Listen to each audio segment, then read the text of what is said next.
Aujourd'hui, on va faire un cours sur comment trouver une idée exceptionnelle pour son livre. Alors je dis bien idée exceptionnelle parce que le but ici c'est vraiment d'écrire un livre exceptionnel. Le nom de la chaîne c'est écrire son chef-d'œuvre parce que je suis convaincu d'une chose, c'est que dans les librairies actuelles, dans les librairies modernes, dès que vous allez quelque part, eh bien qu'est-ce qui se passe? On retrouve un nombre de livres sur les étagères et ces livres sont tous les mêmes. Sont absolument tous les mêmes. Il n'y a aucune différence. La seule différence, c'est que c'est une personne différente qui l'a écrit, une personne singulière, une personne avec son individualité, mais c'est la seule différence.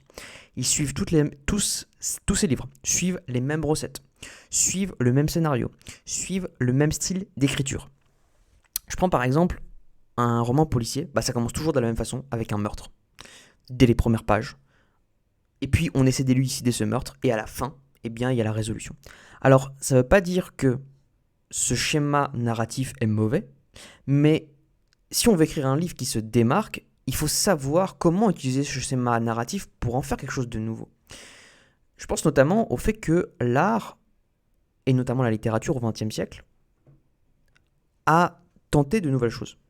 Au XXe siècle, par exemple, on a essayé d'écrire avec des cadavres exquis. On a essayé de produire des romans sans scénario, des romans sans personnage, des romans où on se concentrait simplement sur un personnage, des romans où on faisait des romans à partir des scénarios, à partir d'objets. Donc il y a eu tout un tas d'innovations scénaristiques, des innovations techniques, des innovations méthodologiques, des innovations dans le fond aussi. On a abordé de nouveaux sujets comme l'écologie par exemple. Eh bien, toutes ces innovations, aujourd'hui, je trouve que dans les librairies actuelles, il n'y en a plus. Et moi, ma mission, c'est de faire en sorte que les librairies soient un petit peu plus remplies. Je sais qu'elles ne le seront jamais. Je sais que 90% des librairies seront remplies de livres qui ne sont pas, à mon sens, qui sont remplaçables, qui sont des marchandises. Et je voudrais que dans les librairies, eh bien, on passe de 90% de marchandises à 80% de marchandises. Et que ces 10% plus soient des vrais romans, des vrais livres, des livres avec une ambition, des livres avec quelque chose de nouveau, quelque chose de neuf. Même si c'est une innovation qui n'est pas forcément exceptionnelle, même si c'est une petite innovation, c'est une innovation quand même. Et ça compte. Et moi, ce que je veux faire ici, c'est partager ma passion pour la lecture et pour l'écriture et vous montrer comment est-ce qu'on peut faire pour écrire un grand roman. Comment est-ce qu'on peut faire pour écrire un grand roman? Comment est-ce qu'on peut faire pour écrire un grand essai? Comment est-ce qu'on peut faire pour écrire un livre qui est vraiment se démarque des autres livres? Je me souviens par exemple de la vidéo de Léa Herbreteau. C'est une autrice. Si elle regarde cette vidéo, bonjour à elle. J'adore ses contenus. C'est très bon contenu. Elle partage vraiment la vie de la daily life de l'écrivain, la vie de tous les jours. Il y a une vidéo qui moi je trouve un peu, ça m'a pas peiné, mais en tout cas moi je suis pas du tout d'accord avec sa vidéo. Elle disait pourquoi vous n'écrirez pas un chef-d'œuvre? Pourquoi vous n'écrirez pas probablement pas un bon livre? Pourquoi est-ce que vous allez faire n'importe quoi? Et en un sens, elle a tout à fait raison. Au départ, il n'y a pas de bons livres. Au départ, il n'y a que des mauvais livres en fait. Au départ, les mauvais livres sont légion parce que les auteurs n'écrivent pas bien directement. C'est très rare un auteur qui écrit très bien directement. Il y en a quelques-uns qui ont plus ou moins un talent, mais le talent, ça se travaille. On verra ça par la suite. Alors que moi, je pense qu'au contraire, l'idée, c'est que vous puissiez un jour écrire un excellent livre. C'est que vous arriviez à écrire ce livre-là et que vous soyez fiers de vous. Parce que écrire un grand livre, c'est pas juste écrire un livre pour soi, c'est vraiment écrire un livre pour les autres, un livre qui est marquant. Très honnêtement, j'ai été marqué à vie par les Méditations métaphysiques de Descartes, qui est un excellent livre de philosophie. J'ai été marqué à vie par, en littérature, j'ai été marqué à vie par les Fleurs du Mal de Charles Baudelaire, j'ai été marqué à vie par Les Illuminations de Charles Rimbaud, j'ai été marqué à vie par Capital de la douleur de Paul Éluard, et tout ça, ce sont des livres qui ont proposé quelque chose de nouveau, qui ont proposé quelque chose de neuf, qui ont fait quelque chose qui n'était pas là avant, et qui ont apporté une pierre de touche, une nouvelle pierre. Il y a des livres aussi que je n'ai pas aimés personnellement, mais dont je reconnais qu'ils ont été très intelligents, très fins, et qu'ils ont apporté quelque chose de nouveau. Par exemple, Le Voyage au bout de la nuit de Céline. Moi, j'ai pas du tout aimé ce livre, mais je comprends tous les fans de Céline parce qu'il a fait quelque chose de nouveau. Il a fait quelque chose d'absolument neuf dans ce livre. Donc ici, j'aimerais qu'on revienne sur la première partie, la première étape, sur comment est-ce qu'on peut créer son livre, comment est-ce qu'on peut créer une idée de livre exceptionnel pour que le livre soit exceptionnel. Parce que la première étape d'un livre exceptionnel, c'est d'avoir une idée exceptionnelle.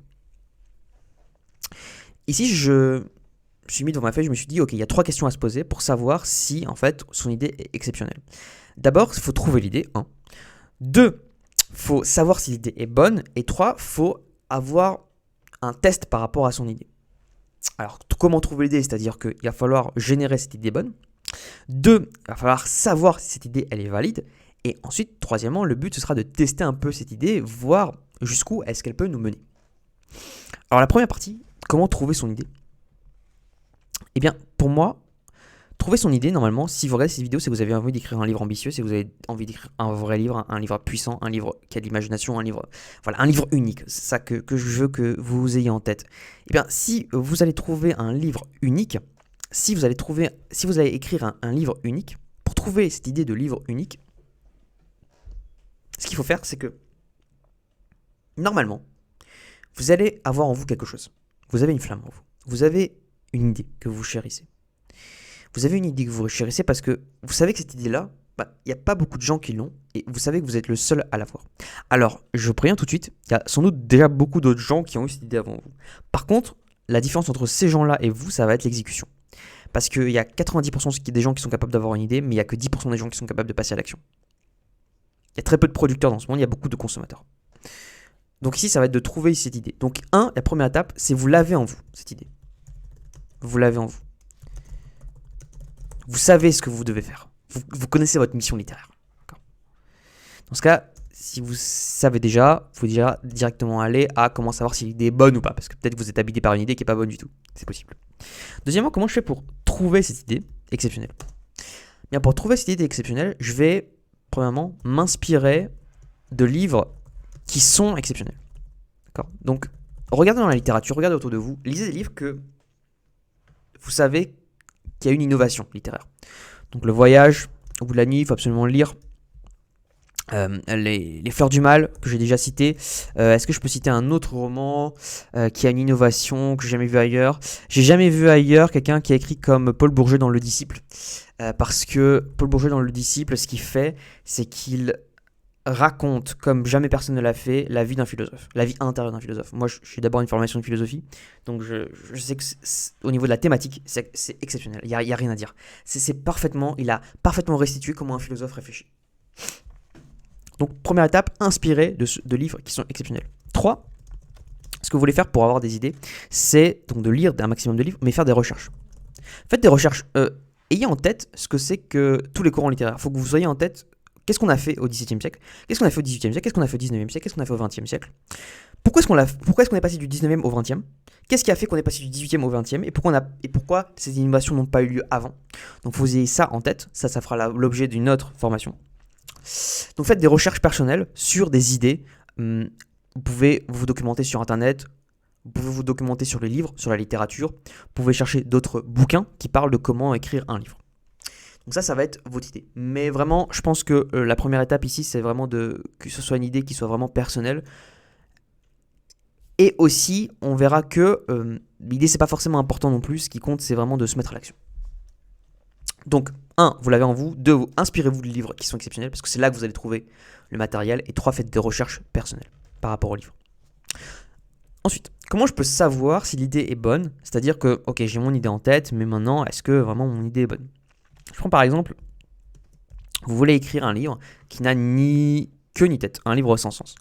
Donc un livre qui sera un peu classé surréaliste. Bon, il faut donc passer par la case recherche, c'est-à-dire que vous allez faire des recherches sur internet et vous allez faire ce qu'on appelle dans le domaine universitaire un état de l'art. L'état de l'art, ça consiste à quoi? Ça consiste à faire un maximum de recherches sur absolument tout ce qui a été déjà publié avant vous. Donc, si vous voulez écrire un livre qui est sans queue ni tête, ça a déjà été écrit, ça c'est des livres surréalistes. Si vous voulez faire des livres avec des contraintes très fortes, je pense par exemple au fait d'écrire un livre sans la lettre E. Bon, normalement vous aurez reconnu de qui je parle. Georges Perec, La disparition, c'est un livre qui a été écrit sans la lettre E. Bon, ça a déjà été fait. Donc à vous de faire des recherches, savoir comment l'idée est bonne.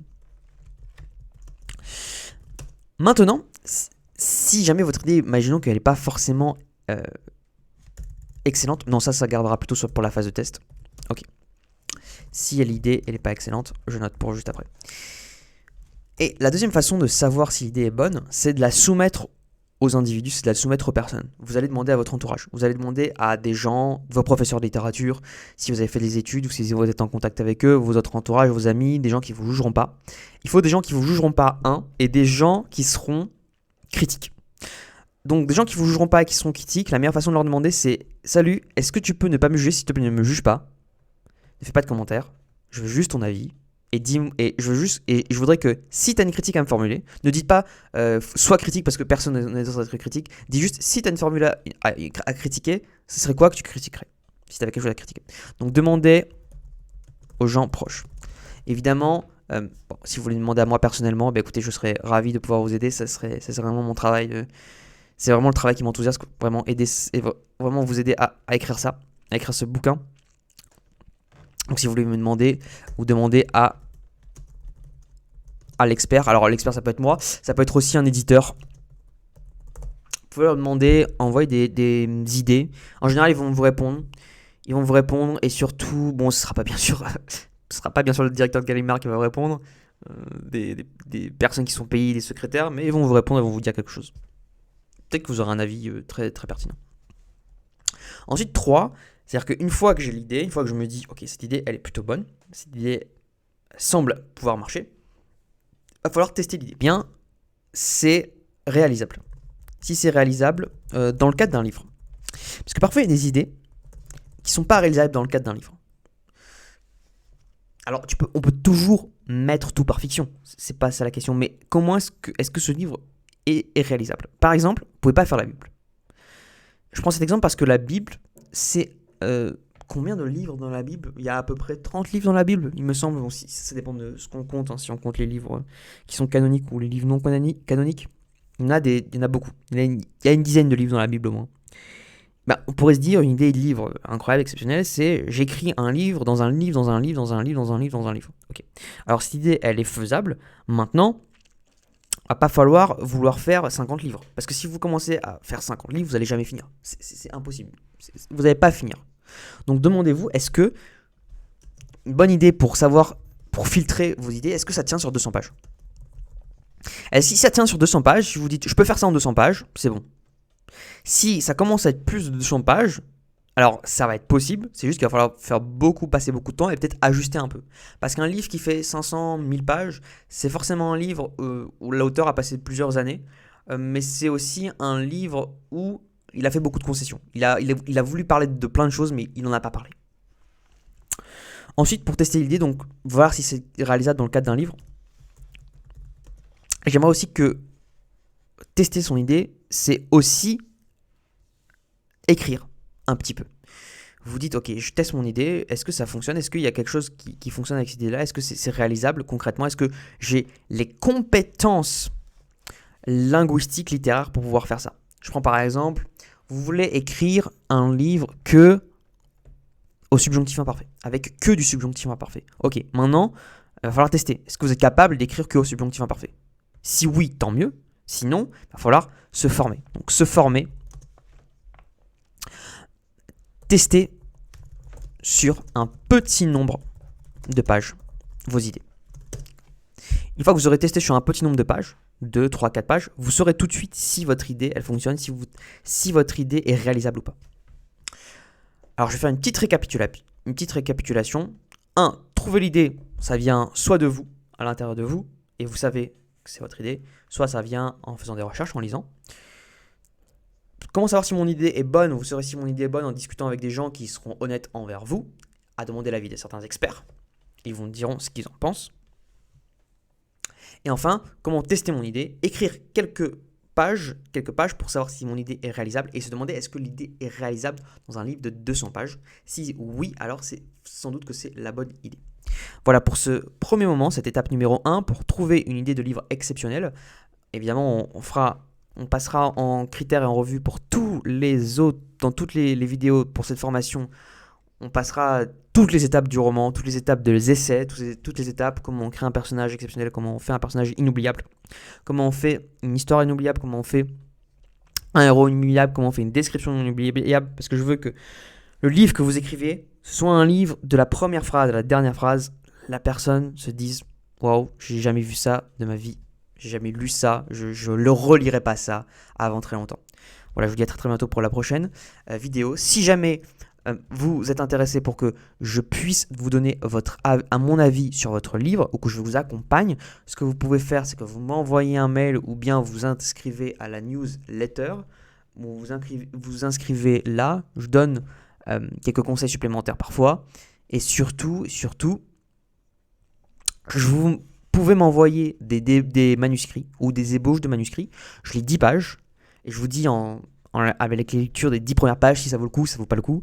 En 10 pages, je repère tout de suite s'il y a un livre exceptionnel ou pas. Tous les livres que j'ai lus, je sais pertinemment noter quel livre marche, quel livre ne fonctionne pas. Et je vous donne mon avis sincère, honnête sur ces livres de 10 pages de façon totalement gratuite. Voilà, si ça vous intéresse, vous m'envoyez je mettrai une adresse mail et vous m'enverrez votre manuscrit. Voilà, je vous dis à très très bientôt pour une prochaine vidéo.